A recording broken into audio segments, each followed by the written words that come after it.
Welcome back to a special six-pack update where we have Linda Chisholm, and today we're going to be talking about ELDs and more specifically the ELD mandate that is going into effect on December 18th.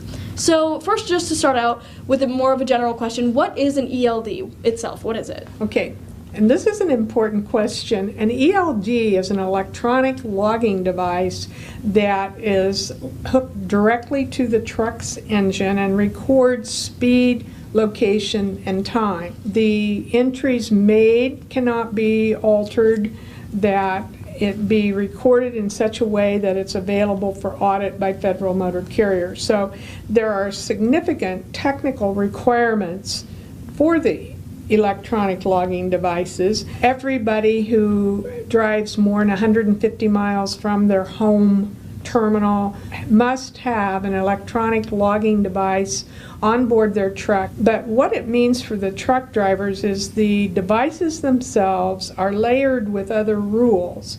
And other rules include a rule about the hours of service. And right now, a truck driver may drive for 11 hours.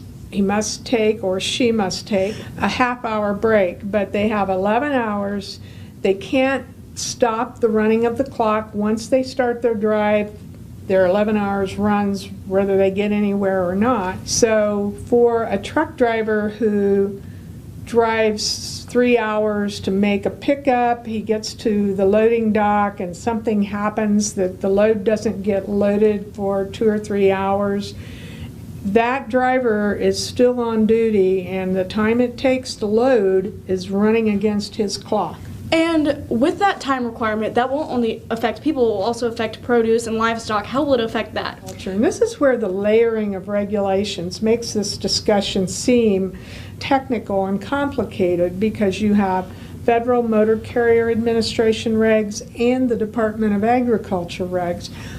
Department of Agriculture says animals cannot be kept on board more than 28 hours or they must be offloaded, fed, watered, and rested for a minimum of 4 hours.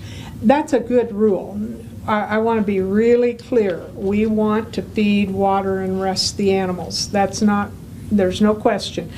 The question for that is we have no place to offload them that is biosecure. For the animals and for the animal haulers, the way the rules don't mesh well, I could cause shortages as well.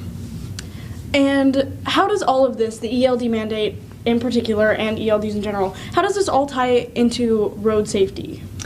Well, the ELD, the electronic logging device, has absolutely nothing to do with safety. It's not going to help safety one way or another.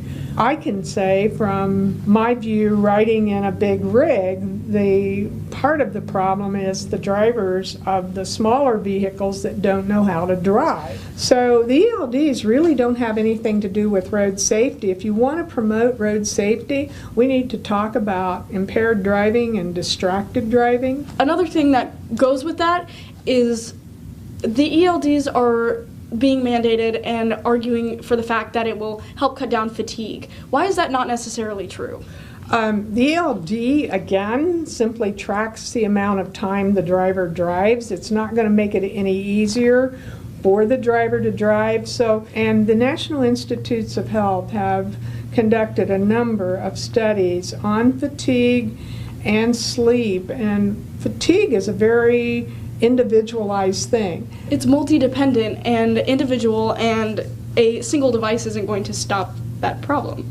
Single device isn't going to make you more or less tired. Right. And just to restate, the device is not the problem. If you want to have the device, that's okay, but the requirements are the problem that are layered in with the device. Am I correct? That's correct. The devices, though, vary in how well they work and what trucks they work with. I worked with 3 different electronic logging devices today. 1 worked pretty well, 2 didn't work at all. And so the drivers are being forced to almost play a shell game. You know, you pays your money and you takes your chances. Well, thank you so much for your time and for answering all of my questions. This has been a special update with Linda Chisholm, and thank you for watching.